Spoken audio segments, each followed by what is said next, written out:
Eh, Bismillahirrahmanirrahim. Assalamualaikum warahmatullahi wabarakatuh.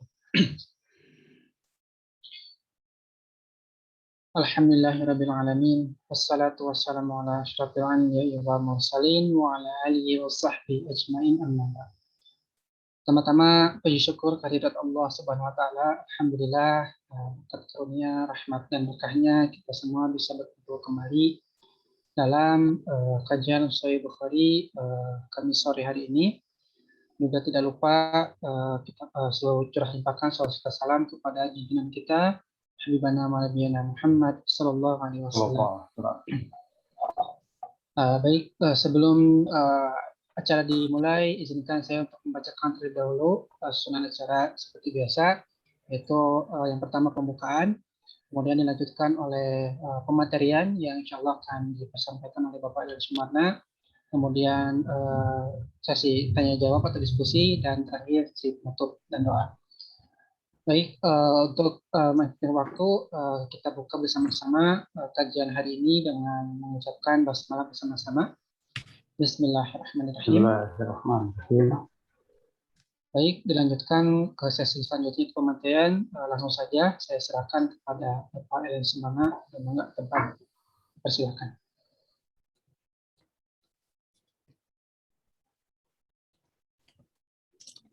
Bismillahirrahmanirrahim.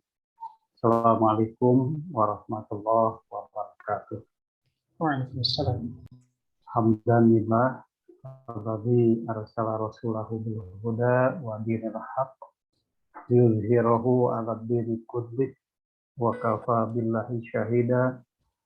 Asyhadu an la ilaha illallah wahdahu la syarikalah wa asyhadu anna Muhammadan abduhu wa rasuluhu la nabiyya ba'dah. Allahumma sholli wa sallim ala sayyidil mursalin Muhammadin wa ala alihi wa sahbihi ajma'in, amma ba'd. Ayyuhal hadirun, usikum wa iyaya bittaqwallah, faqad fazal muttaqun. Faqad qala Allah ta'ala fil Qur'anil Karim, a'udzu billahi samii'il 'aliim minasy syaithaanir rajiim. Ya ayyuhan nas, ya ayyuhallazina amanu wa qala ya ayyuhan nas ittaqu rabbakumul ladzi khalaqakum min nafsin wahidah wa khalaqa minha zawjaha wa batha minhuma rijalan katsiran wa nisaa'a wattaqullaha alladzi tasaaluna bihi wal arham innallaha kana 'alaikum raqiba. Wa qala aidan ya ayyuhalladzina amanu taqullaha wa qulu qawlan sadida yuslih lakum a'malakum wa yaghfir lakum dzunubakum wa may yuti'illaha wa rasulahu faqad faza fawzan 'azima. Hadirin jamaah yang Allah muliakan, dengan tidak henti-hentinya saya mengajak diri saya sendiri, juga hadirin yang Allah muliakan, untuk senantiasa meningkatkan ketakwaan dan untuk tidak mati kecuali dalam keislaman. Hal ini sebagaimana disebutkan dalam surat Ali Imran ayat 102. Allah berfirman, ya ayyuhalladzina amanu, wahai orang-orang yang beriman, ittaqullaha haqqa tuqatih, bertakwalah kalian kepada Allah dengan sebenar-benarnya takwa. Wala tamutunna illa wa antum muslimun, dan janganlah kalian mati kecuali kalian dalam keadaan keislaman. Demikian juga dalam surat An-Nisa ayat 1. Allah Subhanahu wa taala menegaskan, ya ayyuhan nas, wahai orang-orang, wahai manusia, ittaqu rabbakumul ladzi khalaqakum min nafsin wahidah. Bertakwalah kalian kepada Tuhan kalian yang telah menciptakan kalian dari diri yang satu, wa khalaqa minha zaujaha, kemudian dari diri yang satu Allah menciptakan pasangannya. Wa batha minhuma rijalan katsira wa nisaa. Kemudian dari pasangan tadi Allah mengembangbiakan menjadi laki-laki yang banyak dan perempuan yang banyak. Wattaqullaha allazi tasaaluna bihi wal arham. Bertakwalah kalian kepada Allah yang dengan namanya kalian saling meminta. Innallaha kana 'alaikum raqiba. Sesungguhnya Allah Maha mengawasi. Kemudian juga dalam surat Al-Ahzab dikatakan ayat 70 dan 71,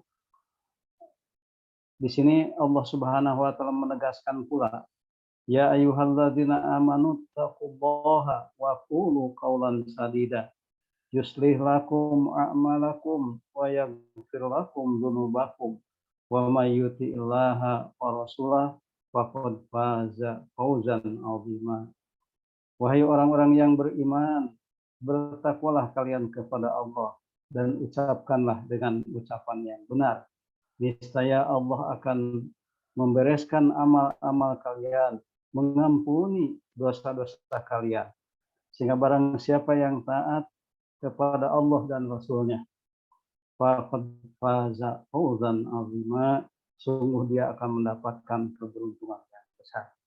Nah, hadirin sekalian, kalimat yang kita garis bawahi pada surat Al-Ahzab ini adalah kalimat wa may yuti'illaha wa rasulahu faqad faza fawzan 'azima. Siapa yang taat kepada Allah dan Rasul-Nya, sungguh dia mendapatkan keberuntungan yang banyak. Mudah-mudahan dengan kajian hadis ini kita termasuk kepada orang-orang yang taat kepada Allah juga kepada Rasul-Nya. Hadirin yang Allah muliakan dimanapun Anda berada, adik-adik mahasiswa yang Bapak cintai, kemudian Bapak, Ibu, dosen, karib kerabat yang Allah muliakan. Baik pada kesempatan ini, setelahnya saya berwasiat kepada diri saya sendiri, juga kepada hadirin sekalian, kita masuk pada bahasan masih tentang wudhu, babnya bab tentang babu man lam yatawaddo, bab tentang orang yang tidak mengulangi wudhu lagi, tidak berwudhu lagi, illa minal ghasyiya al niftil, karena pingsan yang berat. Jadi pingsan kemudian dia tidak berwudhu gitu. Langsung dia mengerjakan sholat begitu. Hadirin sekalian, hadis yang akan kita bahas adalah hadis nomor 184. Kita baca hadisnya. Hadatsana Ismail. Nah, jadi sebelumnya bagi hadirin yang baru bergabung, kita ini lagi kajian hadis. Amat berbeda dengan kajian Quran. Nah, kalau kajian Quran, kita langsung dihadapkan pada teks daripada Al-Quran tanpa dihadapkan pada rawi dan sanad. Itu kajian Quran. Sementara kalau kajian hadis, sebelum masuk ke teks hadis, maka kita dihadapkan dulu kepada rawi dan sanad. Nah, itu. Nah, hadirin sekalian, kenapa dalam hadis itu ada rawi dan sanad, sementara dalam Al-Quran tidak? Nah, sebagaimana disampaikan pada minggu-minggu yang lalu, bahwa hal ini disebabkan karena memang sejarah pengumpulan Al-Quran dan sejarah pengumpulan hadis itu amat berbeda. Kalau Al-Quran langsung dihimpun dari nas-nas yang berserakan di setiap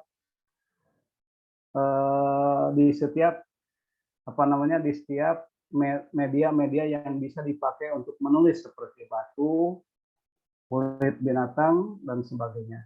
Nah, kemudian dihimpunlah dari media-media yang berserakan itu ayat-ayat Al-Quran.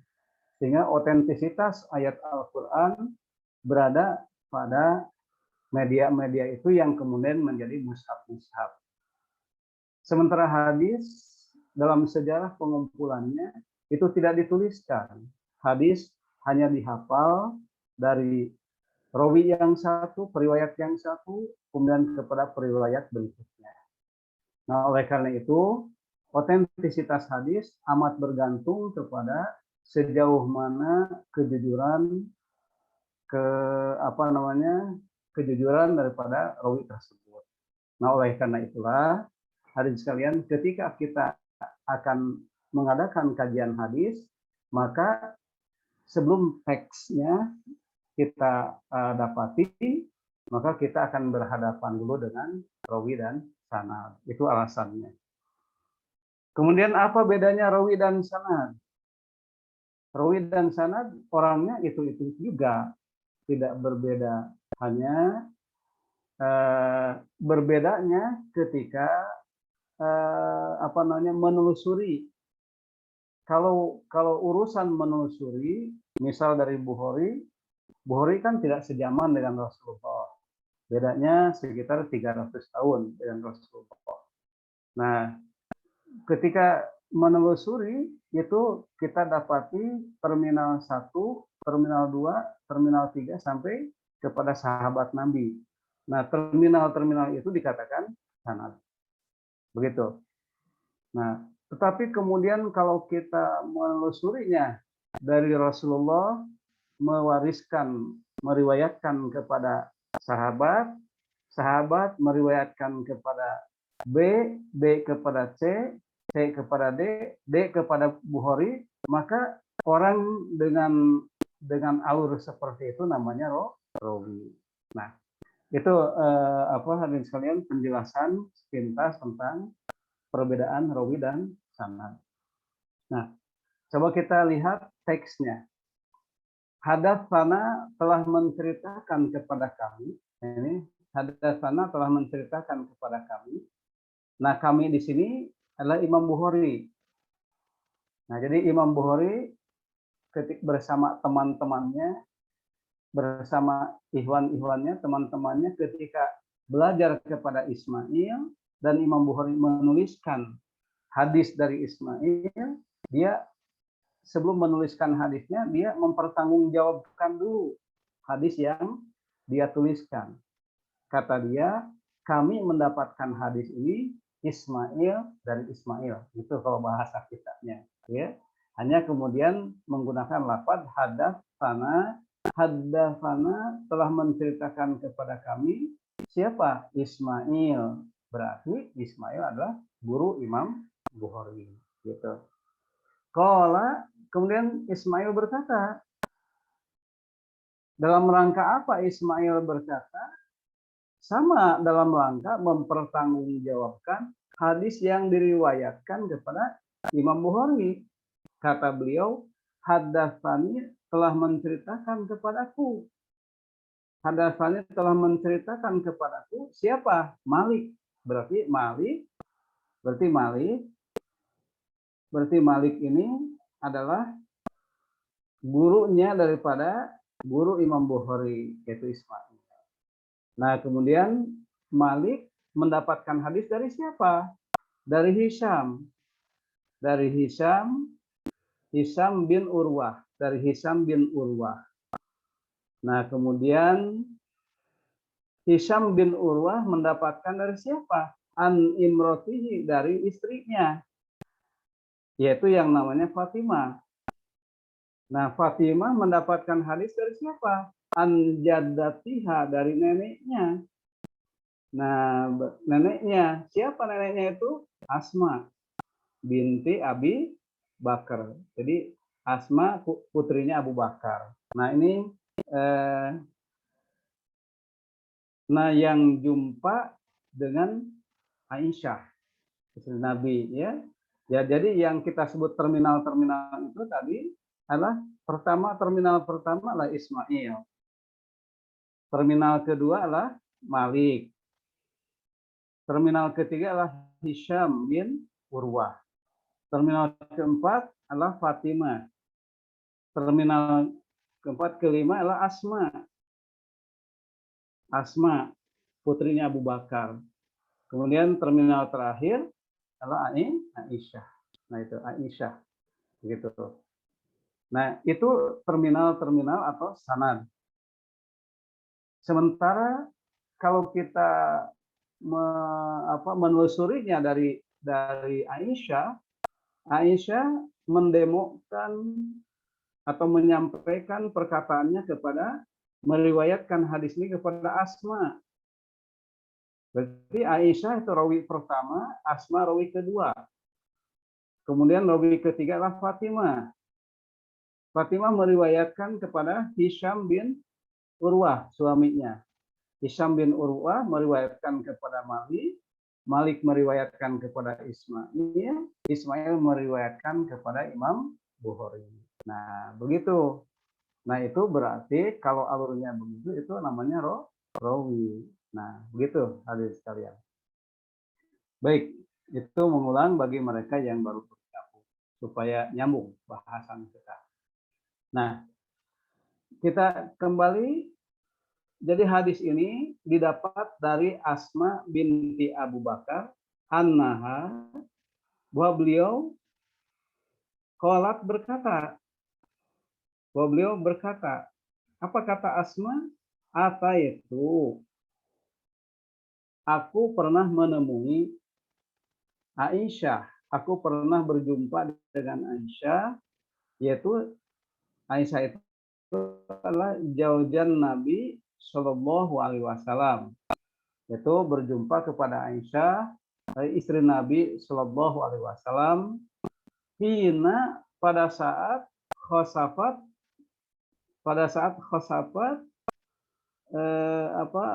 gerhana apa? Gerhana asyamsu, matahari. Ini kata siapa? Kata Asma, aku pernah menemui Aisyah radhiyallahu anha, istri Nabi, ketika terjadinya gerhana matahari. Nah, jadi pada zaman Nabi terjadi gerhana matahari. Nah, fa'idzan nasu, saat itu orang-orang qiyamun yusallun. Saat itu orang-orang tengah sholat gerhana matahari, begitu. Wa idza hiya qaimatun tusolli.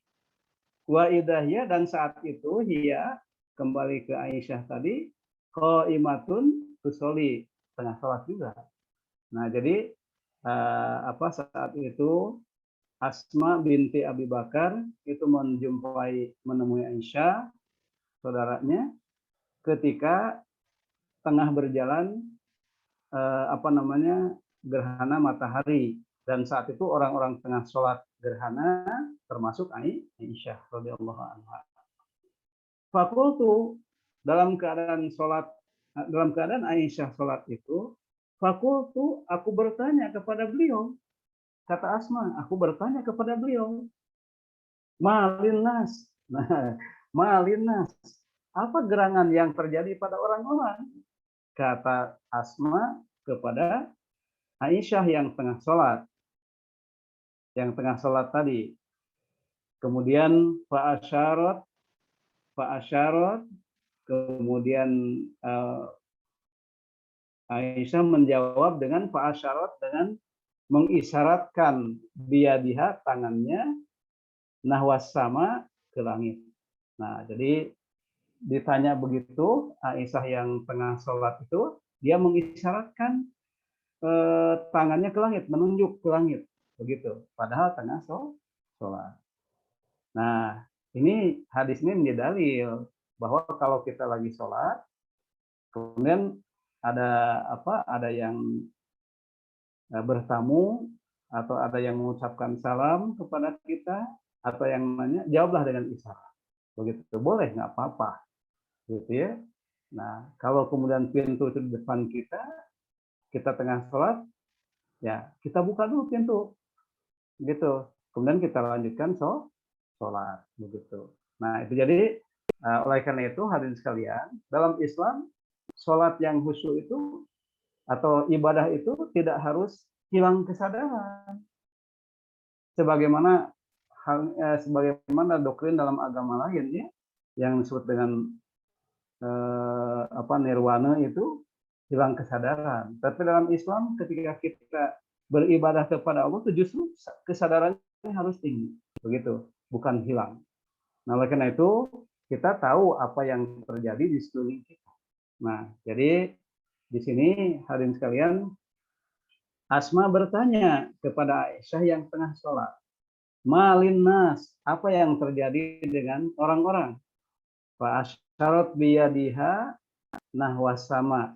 Nah, kemudian Aisyah mengisyaratkan dengan tangannya ke langit, menunjuk ke langit. Wa qalat, dan kemudian berkata beliau yaitu Aisyah dalam sholat itu, Subhanallah, kata Aisyah, Subhanallah. Nah, ini juga ternyata kalimat Subhanallah tidak membatalkan sholat. Begitu. Subhanallah. Dia Aisyah menyatakan Subhanallah. Padahal dalam keadaan sholat. Begitu. Berisyarat dengan tangannya dalam keadaan sholat. Nah, hadirin sekalian, kenapa begitu? Ya kan definisi sholat itu tidak boleh ada ucapan-ucapan manusia selain takbir, tahmid, ya. Jadi, nah ini kan bukan ucapan manusia, Subhanallah itu. Ini adalah zikir kepada Allah dan ada dalam Al-Quran. Sehingga tidak mengapa dalam sholat itu kita berujar seperti itu, begitu ya. Nah, tetapi tentu kalau ada kepentingan, kalau tidak ada kepentingan, jangan begitu. Nah, fakultu, kemudian aku berkata, ini siapa yang berkata? Asma. Asma. Mendengar ucapan Aisyah ketika tengah sholat dengan mengatakan Subhanallah itu, kemudian Asma fakultu berkata, ayatun, apakah ini tanda-tanda kebesaran Allah? Apakah ini tanda kebesaran Allah? Nah, fa'asyarat, kemudian Aisyah mengisyaratkan lagi dengan tangannya tadi. Maksudnya na'am. Betul. Nah, betul. Mungkin ini di kebiasaan di Arab membetulkan, menyatakan benar atau menyetujui itu dengan isyarat tangan. Entah begini, entah bagaimana, pokoknya dengan tangan. Tetapi kalau budaya di kita kan dengan mengangguk. Nah, begitu. Nah, ini perbedaan budaya saja, ya. Jadi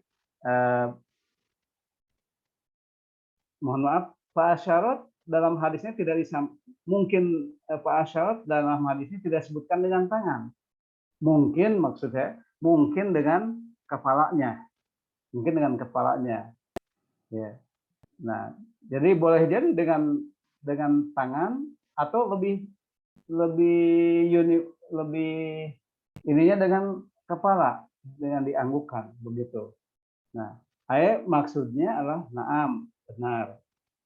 Fakumtu, nah setelah Asma berinteraksi dengan Aisyah dalam keadaan sholat tadi, fakumtu, kemudian aku berdiri sholat, ya, hatta tajalani al-ghosya, ya, aku berdiri sholat sampai apa namanya, sampai tajalani itu sampai apa, menyeliputi kepadaku ketidaksadaran, begitu ya. Hatta tajalani, sampai menyeliputi kepadaku al-ghasyu, apa namanya, terjemahan bebasnya ketidaksadaran, begitu. Nah, jadi kenapa begitu? Kenapa begitu? Hadirin sekalian, jadi Rasulullah dalam sholat gerhana ini betul-betul memimpin sholatnya dengan bacaan yang sangat panjang, begitu. Betul-betul memimpin sholatnya dalam keadaan bacaan yang panjang-panjang, sehingga merasa letih dan penat. Sebagian sahabat, dalam hal ini yang diceritakanlah Asma, ya, itu sampai ada yang pingsan. Salah satunya adalah Asma di sini. Salah satunya Asma. Asma sampai pingsan, begitu. Nah, faja'altu, kemudian aku segera menjadikan asubbu fawqa ra'si, aku menumpahkan, menyiramkan ke kepalaku ma'an air. Nah, jadi karena hampir pingsan Asma ya, karena letih, karena lama betul Rasulullah melakukan sholatnya, padahal usia Rasul itu pada saat gerhana tadi sudah mencapai kira-kira 62 atau 63 ya, kira-kira sekitar itu, kira-kira 6, lebih dari 62 tahun lah, gitu ya, atau lebih dari 63 tahun, 62 atau 63 tahun saat itu Rasul, tapi masih bisa memimpin sholat panjang-panjang seperti tadi. Nah, sehingga sebagian sahabat merasa letih dan ada yang pingsan. Termasuk salah satunya yang hampir pingsan itu adalah Asma. Tetapi kemudian segera Asma menumpahkan, menyiramkan air ke kepalanya. Nah, begitu hadirin sekalian. Falaman sorofa, falama maka ketika in sorofa selesai siapa Rasulullah Shallallahu Alaihi Wasallam, ketika Rasulullah selesai memimpin sholat, hamidallah, beliau memuji Allah, wa asna alaih, dan menyanjungnya. Nah, gitu ya. Nah, memuji beliau dan kemudian menyanjungnya. Ini ada kalimat hamidallah wa asna alaih, artinya memuji itu berbeda dengan asna, menyanjung, gitu ya. Kalau memuji itu memuji zat yang memiliki kepujian secara mutlak begitu, sementara wa asna alaih menyanjungnya, artinya menyebut-nyebut berulang-ulang akan ketika memujinya, gitu ya. Begitu. Jadi kalau hamidallah itu mengucapkan alhamdulillah itu adalah secara mutlak, secara keseluruhan, ya. Jadi Allah tuh alhamdulillah, segala puji lillah, bagi Allah, ya, gitu. Tapi kalau asna alaih, menyanjungnya berarti menyebut sifat-sifat pujian tadi, menyebut satu persatu begitu. Nah, itu bedanya, gitu ya. Maka kemudian Nabi bersabda, ini Rasulullah yang bersabda, kemudian qala Rasulullah bersabda. Nah, ini sabda nabinya. Nah, ini teksnya, ya. Ada teksnya yang ini. Kata Rasulullah, ma min syai'in, tidak ada sesuatu pun, ya, tidak ada sesuatu pun kuntu yang dahulu keadaanku ini, lam yaro, belum pernah melihatnya. Jadi dahulu belum pernah aku melihatnya, begitu. Illa, kecuali qad ra'aituhu, aku melihatnya fi maqami hadza, di tempat berdiriku ini. Nah, kata Rasulullah, aku belum pernah sekalipun melihat kenyataan itu kecuali ketika aku berdiri saat ini. Begitu kata beliau. Hatta, termasuk diantaranya adalah melihat apa? Al jannata wan. Nah, ini yang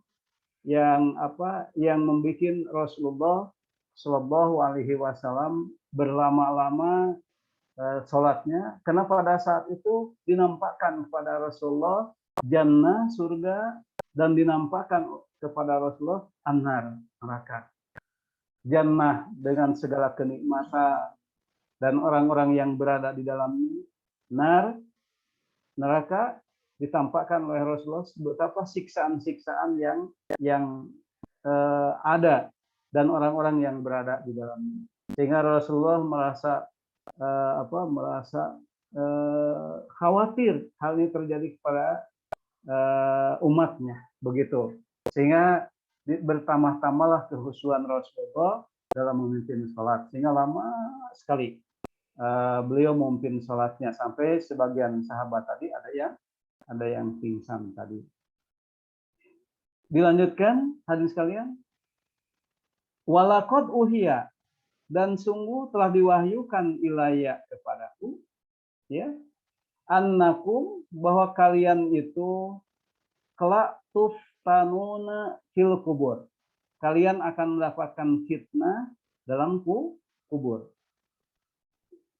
Yaitu semisal au qorib atau semisal atau kira-kira fitnatil dajjal, seperti fitnah dajjal.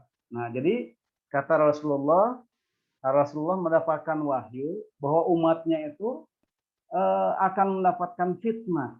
Itu fitnah kubur yang beratnya seperti fitnah dajjal, begitu. Nah, tetapi kemudian periwayat hadis ini la adri katanya tidak tahu ayat zalika apakah yang didahulukan fitnah kubur atau fitnah dajjal gitu ya. Tetapi yang jelas bahwa fitnah kubur itu beratnya seukuran fitnah dajjal gitu. Nah, qalat kemudian berkata Asma ya.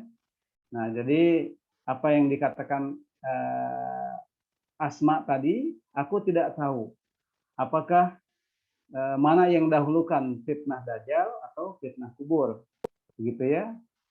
Nah itu. Kemudian Rasulullah melanjutkan sabdanya, yukta akan didatangkan ahadakum salah seorang di antara kalian.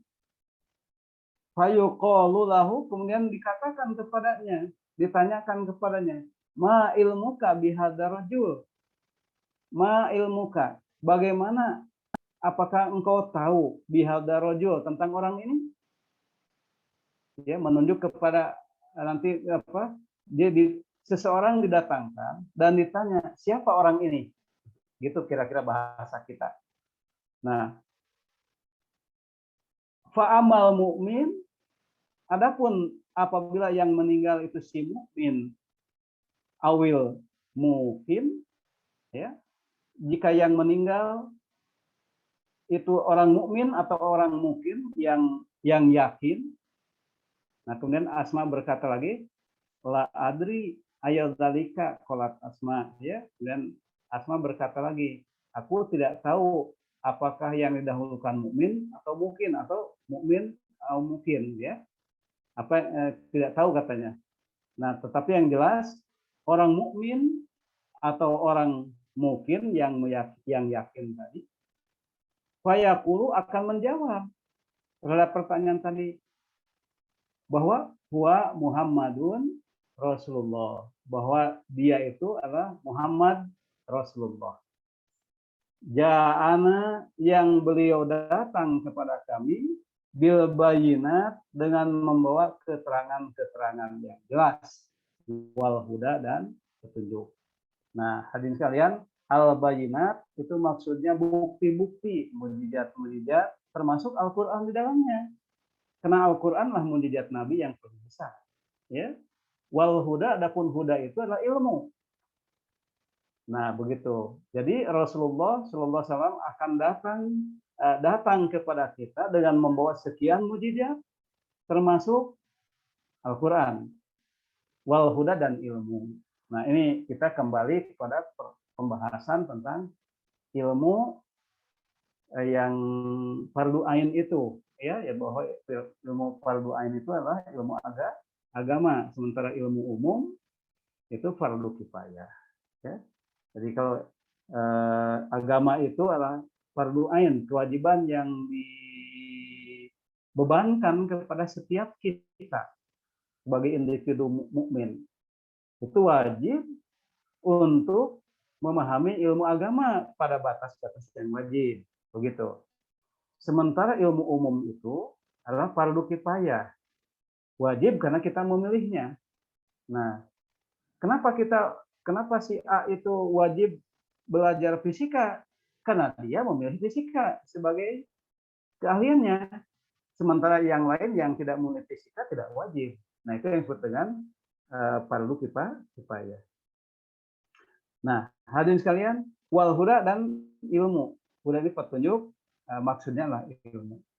Nah, mereka itu orang mukmin atau orang mungkin, orang yang meyakini tadi, bagaimana ketika Rasulullah datang dengan membawa bil bayinat wal huda tadi, maka fa'ajabna, nah di sini ya, fa'ajabna, kami menyambut seruan itu. Wa amanna, dan kami beriman. Wattaba'na, dan kami mengikuti akan jejak langkah Rasulullah Muhammad SAW tadi. Nah, ketika orang-orang mukmin atau mungkin tadi meninggal, ya, fayuqalu, maka ketika ditanya kepadanya, mohon maaf, fayuqallahu, maka akan dikatakan kepadanya, nam solihan, tidurlah dengan nyenyak, tidurlah dengan baik, begitu. Nah, kenapa begitu? Karena di alam kubur itu kan orang menunggu alam kebangkitan itu lama. Jadi tergantung, kalau mungkin orang mukminnya zaman Nabi Ibrahim, ya sampai ribuan tahun nunggunya. Kalau memang alam kebangkitan itu sudah mulai dekat, begitu ya. Tetapi kalau generasi kita, kalaulah memang ini, kalau memang kiamat itu sudah dekat, ratusan tahun misal, tentu nunggunya ratusan tahun, begitu. Nah, dalam hal ini hadirin sekalian, kepada orang yang beriman, orang yang meyakini akan kebenaran tadi, itu dikatakan kepadanya, tidurlah. Maka dia tertidur selama ribuan tahun atau selama ratusan tahun. Atau boleh jadi orang mukmin yang meninggalnya lebih dekat kepada hari kiamat, maksudnya kepada hari kebangkitan, mungkin beberapa tahun saja, boleh jadi begitu. Tetapi yang jelas bahwa orang mukmin tadi ditidurkan dengan lelap di alam barzahnya, tertidur dengan lelap sembari dia bermimpi dihadapkan kepadanya itu pintu-pintu surga, dibukakan kepadanya pintu-pintu surga, sehingga ia ingin sekali untuk segera memasukinya. Sementara orang-orang kafir, ya, nah tidurnya tidak nyenyak.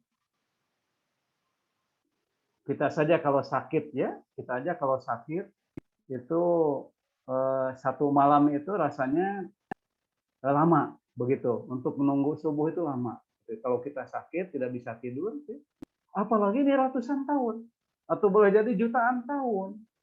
Nah, orang kafir itu dengan kegelisahan itu dia tersiksa. Apalagi setiap saat dibukakan pintu neraka, kemudian dia melihat banyak orang yang disiksa begitu, sehingga tambah gerahlah hatinya, tambah takutlah dia, karena dia sendiri akan segera memasukinya. Nah gitu. Tetapi kepada orang mukmin itu malah nam solihat. Nah jadi ratusan tahun atau ribuan tahun atau jutaan tahun dia nunggu di alam barzah itu hanya sehari atau setengah hari saja. Gitu. Seperti Ashabul Kahfi kan? Ashabul Kahfi kan ditidurkan selama 350 tahun, tetapi ketika ditanya berapa hari? Satu hari atau setengah hari. Nah, begitu. Nah, kita lanjutkan hadirin sekalian. Faqad alimna, sungguh kami sudah tahu. In kunta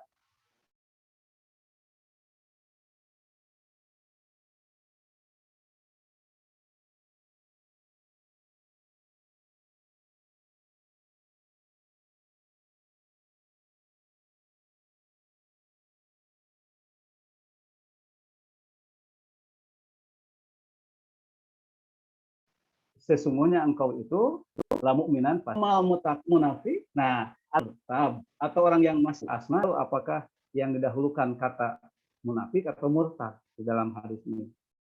Fayaqulu, dia akan berkata, nah ini orang munafik atau orang yang ragu-ragu tadi, dia akan berkata, la adri, saya tidak tahu. Ketika ditanya, ya, saya tidak tahu. sami tunas, hanya saya mendengar orang-orang, jadi sayup-sayup mendengar, karena dia selalu tidak fokus ya ketika mendapatkan keterangan, mendapatkan nasihat, itu sayup-sayup aja terdengar ya. Mereka mengatakan syai'an sesuatu, fakultuhu, lantas aku pun juga ikut-ikutan mengatakannya. Jadi artinya orang munafik itu mengatakan sesuatu yang orang-orang mengatakan, ya ikut-ikutan saja tanpa masuk ke dalam hatinya. Nah itu. Nah ini hadirin sekalian, ini terjemahan bebasnya. Hadirin bisa mendapatkan tulisan ini, bisa yang hadirin yang bergabung di grup akan mendapatkan langsung. Hadirin yang belum bergabung di grup bisa langsung SMS ke nomor yang tertera di flyer, di pamflet, atau bisa saja hadirin SMS ke saya sendiri, nanti saya sendiri kirim begitu. Bagi hadirin yang membutuhkan materi ini begitu ya. Nah, coba kita lihat penjelasan hadisnya, hadirin sekalian. Ini hadisnya, penjelasan hadisnya. Nah, jadi dimaksud dengan kehilangan kesadaran pada bab di atas ya. Maksudnya adalah kondisi di mana seseorang kehilangan kesadaran. Entah maksudnya adalah kondisi di mana seseorang kehilangan kesadaran. Apakah kehilangan kesadaran itu bisa membatalkan wudu atau tidak? Namun yang patut oleh kita garis bawahi, kehilangan kesadaran yang dimaksud adalah selain gila. Nah, kalau gila tentu lain, tidak termasuk pada bab ini, gitu ya. Kalau gila orang yang sudah diangkat kewajibannya, terhapus kewajibannya. Nah, tetapi kehilangan kesadaran yang dimaksud dalam bab ini adalah seperti dia tertidur, dia letih, lesu, atau dia mencium bau-bauan yang mengakibatkan dia tersadar.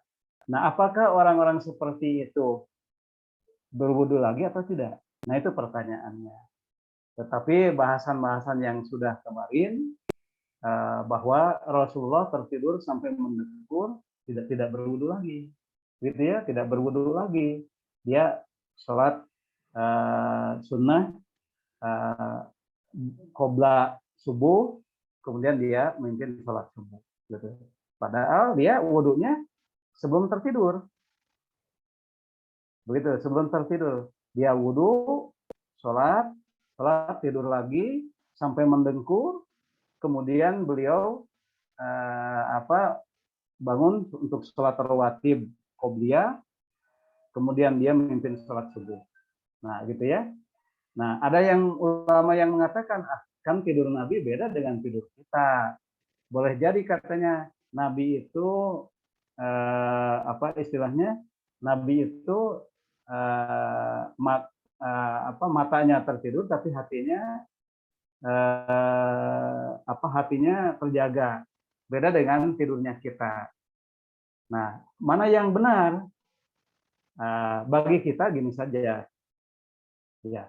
Kalau dengan tidur, kalau kita wudhu, maksudnya kita wudhu kemudian tidur, ya. Nah, kemudian kita bangun untuk sholat tahajud, gitu. Nah, kalau dalam tidur kita ini kita ragu, apakah sudah batal atau belum? Kalau ragu, berarti kita wudhu lagi. Kalau tidak ragu bahwa tidak ada hadas yang keluar dari dua lubang tadi, ya, dari kubul dan dubur, gitu ya, rasanya saya yakin saya tidur itu tidak batal, ya silakan lanjutkan untuk tidak wudhu, langsung sholat, begitu. Itu sajalah pegangan kita, ya.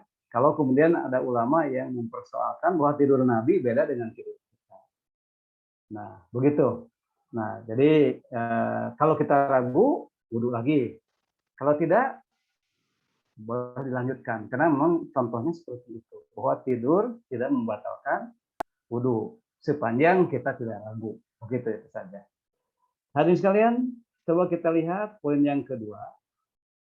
Nah, hadis ini menceritakan tentang gerhana matahari yang terjadi pada zaman Nabi itu pada tahun ke-10 Hijrah. Tepatnya tanggal 29 Syawal. Pada waktu itu matahari telah terbit seukuran kira-kira 2 tombak. Yang kemudian terjadi gerhana. Begitu. Nah, kemudian Rasulullah keluar dari rumahnya dan berseru as-salatul jami'ah. Salat jamaah katanya, kata Rasul. Kemudian beliau memimpin salat dengan bacaan yang panjang. Walaupun usia beliau saat itu, nah ini ada ya, usia beliau saat itu lebih dari 62 tahun. Gitu ya, 63 jalan lah gitu ya. 62 tahun menginjak 63. Karena lamanya berdiri, sebagian sahabat ada yang jatuh pingsan. Yang tadi dikatakan salah satunya adalah Asma binti Abu Bakar. Namun beliau ketika hampir pingsan, tidak wudhu lagi.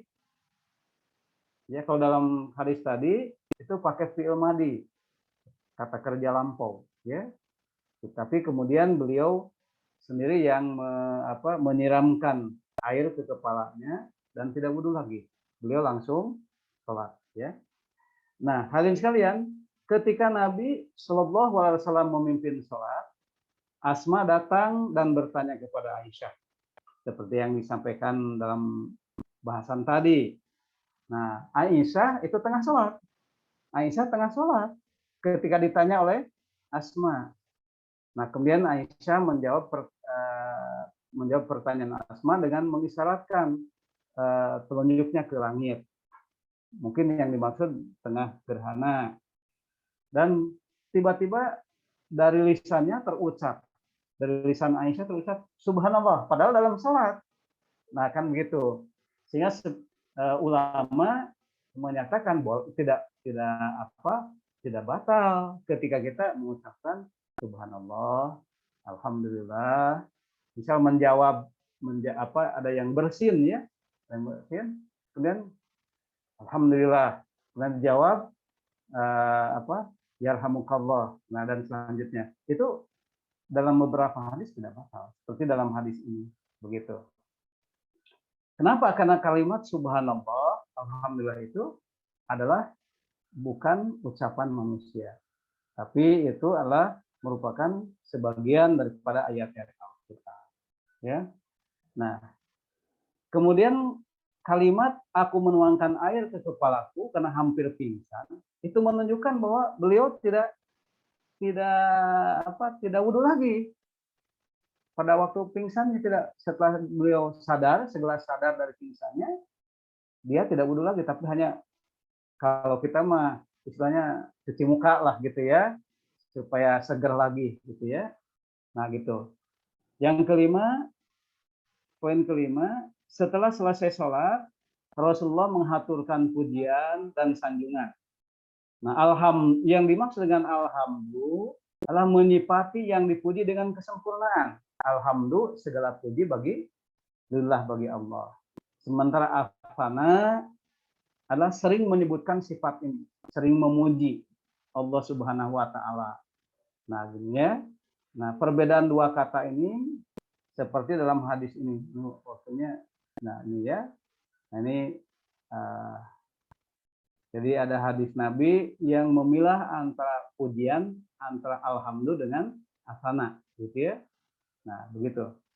Jadi ini bisa dibaca karena ini waktunya. Nanti kalau dibahas nggak ada tanya jawab ya. Nah, gitu ya.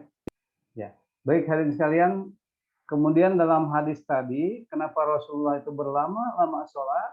Karena beliau diperlihatkan kepadanya surga dan neraka. Ya.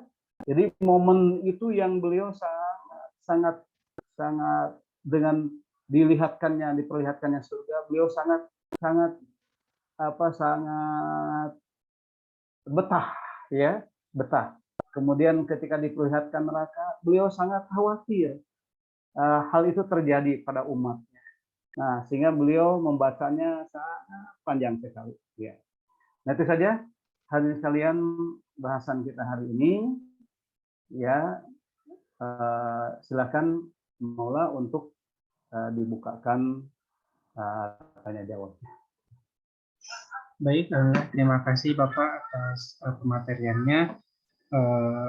Kita lanjut ke sesi tanya jawab. Baik untuk rekan-rekan para hadirin yang memiliki pertanyaan bisa di kolom chat atau bisa raise. Mungkin sebelum ke audiens ada sedikit pertanyaan Bapak. Ya, Ini silakan. terkait tidur tidur ketika kebanyakan ketika sholat Jumat mungkin ya Pak. Ketika Ya, sholat Jumat. Nah, ada yang mengatakan bahwa tidur ketika sholat Jumat itu tidak membatalkan sholat Jumatnya ketika tidurnya itu tidak bersender atau tidak menahan dengan tangan. Nah, seperti itu. Apakah dalil itu dibenarkan atau tetap tidur seperti itu Pak? Bagaimana? ya. Baik, terima kasih Maulana. Ya, pemilihan pertanyaan bagus ya. Jadi itu tadi kalau kita melihat hadis-hadis nanti, jangankan tidur sambil duduk atau tidak sambil duduk, maksudnya hanya duduk saja atau kemudian bersandar, bahkan tidur seperti yang dilakukan Rasulullah, tidur berbaring sambil ngorok sekalipun juga itu tidak membatalkan wudhu ternyata. Begitu. Nah itu Maulana. Jadi, nah padahal itu hilang kesadaran kan? Kita tidur itu hilang kesadaran. Rasul tidak memperbaharui wudhu. Nah di sini juga Sahabiah Asma binti Abu Bakar juga tidak berwudhu lagi ketika kesadarannya hilang karena terlampau letih, lelah begitu ya, sholat bersama Nabi tadi begitu. Nah jadi tidak membatalkan wudhu begitu. Gitu ya. Jadi nggak tahu apakah itu alasannya dari mana. Yang jelas hadis-hadis Nabi yang kita bahas seperti itu. Gitu, Maulana. Ya. Baik, terima kasih Bapak. Terima kasih. Tapi yang jelas kembali kepada kita sendiri jalan keluarnya. Kalau misal dengan tidur itu kita ragu, ternyata rasanya berhadas, ya sudah wudhu lagi. Nah ya, tapi kalau kemudian kita yakin, ya tidak usah wudhu lagi. Baik, silakan. Kembali lagi ke kita sendiri ya Pak. Jadi kalau misalkan kemajuan, lebih baik tinggalkan dan wudhu kembali gitu ya Pak. Nah, begitu. Baik, mungkin ini ada sedikit pertanyaan kembali Pak terkait karena tadi ada keadaan ketika letih dan kecapean gitu ya, kecapean apakah itu setelah melakukan kegiatan dan sebagainya. Ini ada kalanya mungkin beberapa dari kita juga mengalami ketika letih atau kecapean setelah melaksanakan atau melakukan kegiatan tertentu dan sudah memasuki waktunya sholat. Nah itu ada yang mendahulukan untuk beristirahat terlebih dahulu, maksudnya beristirahat sini dengan tidur Pak, atau seharusnya kita sholat terlebih dahulu baru tidur. Nah itu lebih baiknya yang istirahat dengan tidur terlebih dahulu atau kita melakukan sholat terlebih dahulu, seperti itu mungkin Pak. Ya, baik nih pertanyaan bagus ya. Jadi makanya definisi as-sholatu ala waktiha, begitu kan? Sholat tepat pada waktunya. Maksudnya para ulama menyebut as-sholatu ala waktiha, tepat pada waktu itu dalam rentangnya. Dalam rentangnya. Hadirin sekalian ya. Jadi as-sholatu ala waktiha itu sholat dalam rentangnya. Jadi kalau kita sholat duhur, waktunya itu antara duhur sampai asar. Nah, dalam hal ini, sebagaimana yang disampaikan oleh Rasulullah, jikalau kita mau sholat, tetapi di hadapan kita ada makanan, maka yang harus dipilih makan dulu. Kalau kita mau sholat, sementara kita letih dan lesu, ya tentu saja yang dipilih untuk beristirahat dulu. Begitu. Nah, oleh karena itu, sesuai apa yang disampaikan oleh para ulama, bahwa yang dimaksud dengan as-sholatu ala waktiha itu adalah dalam rentangnya. bukan di awal waktu. Walaupun kemudian tentu saja seabdol-abdolnya sholat itu berjamaah di masjid bagi para laki-laki dengan tidak boleh menghalangi para putri muslimah untuk ikut sholat ke masjid. Begitu. Demikian Maulana. Baik, alhamdulillah, terima kasih Bapak penjelasannya. Ya, mudah-mudahan itu jadi penjelasan buat kita juga ya, sesuai dengan keadaan kita gitu. Lebih baik yang mana gitu. Mungkin belum ada pertanyaan kembali Bapak dari Belum, ya. Baik, kalau belum kita sedikit kita bahas ya. Jadi hadirin sekalian,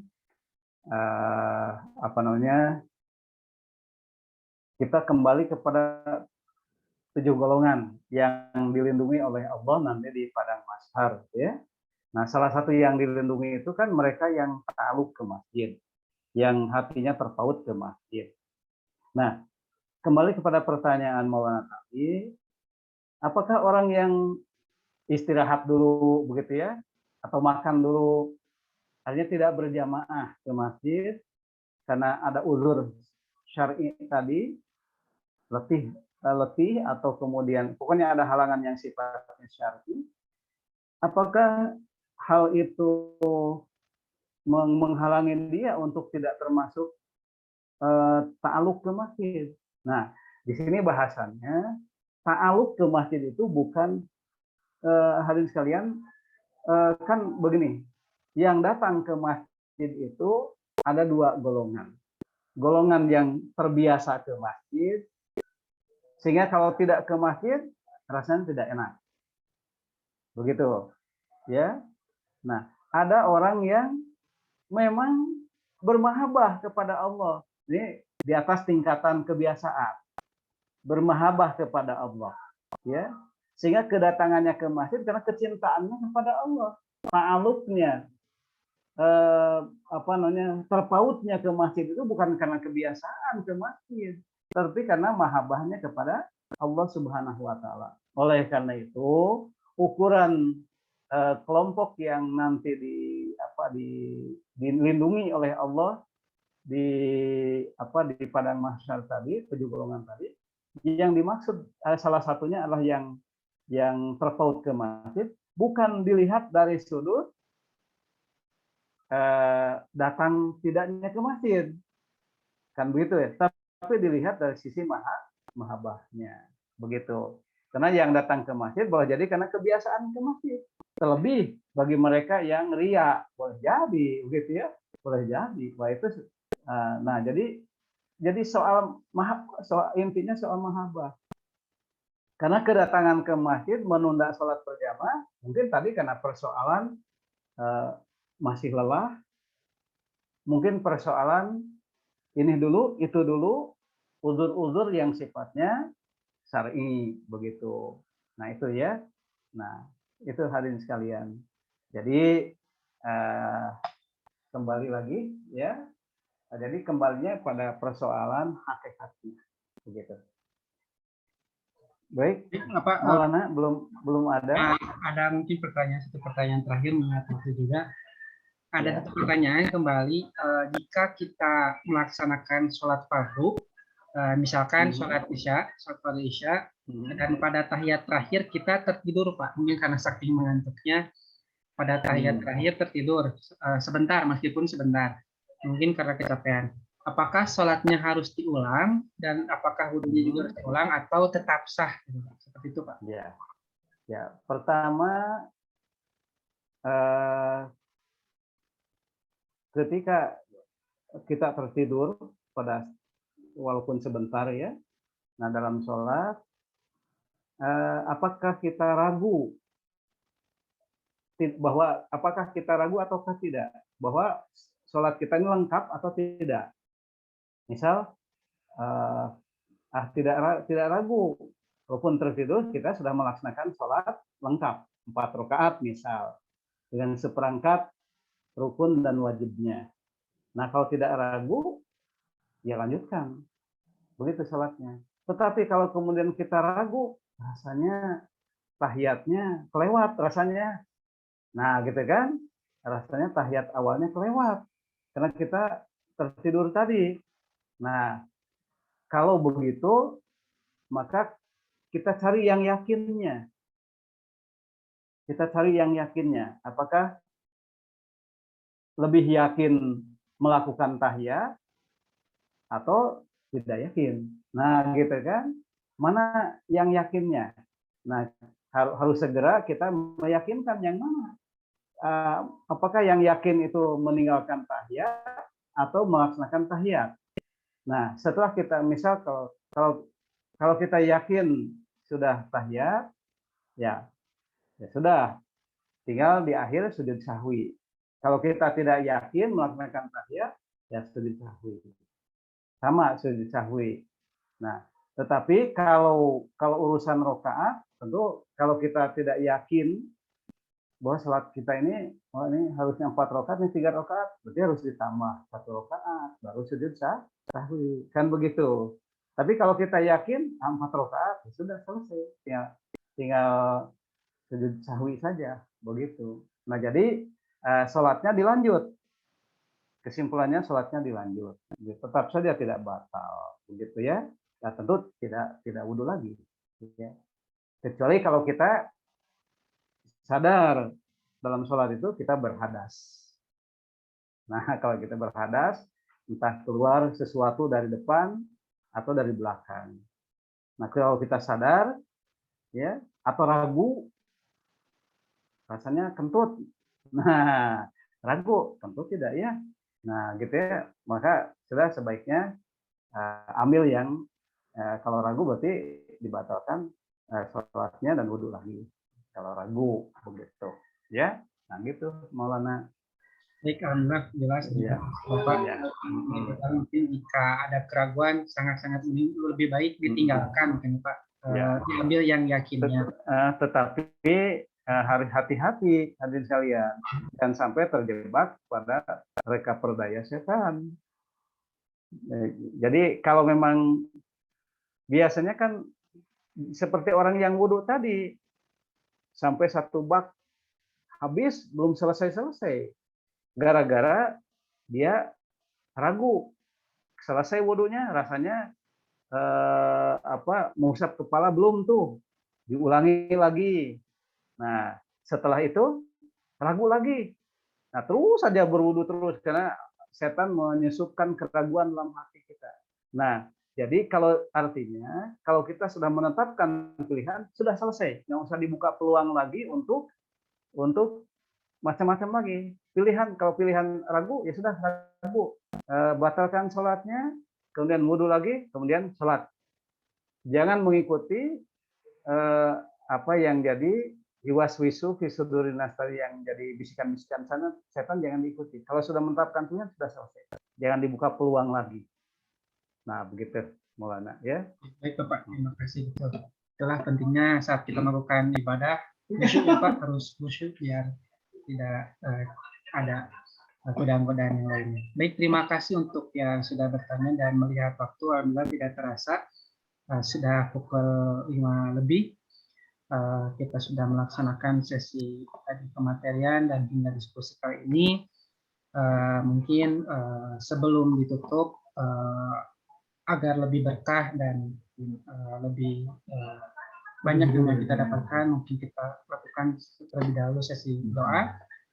Saya serahkan terlebih dahulu untuk doa kepada Bapak Enan semua. Enggak Bapak?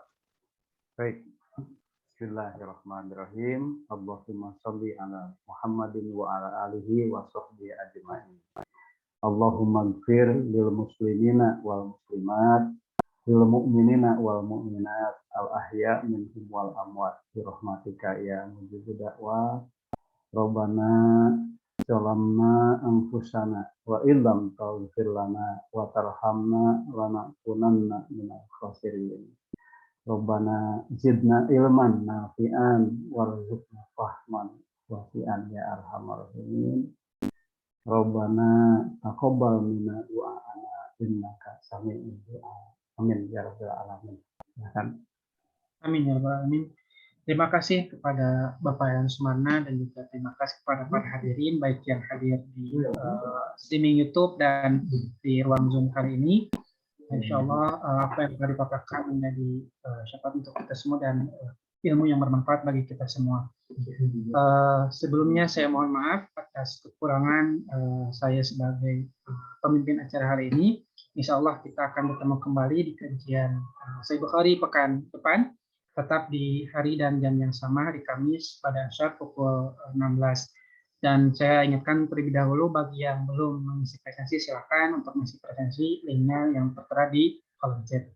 Baik, kita sudah ada di penghujung acara. Kita tutup sebelumnya acara ini dengan mengucapkan hamdalah bersama-sama. Alhamdulillah.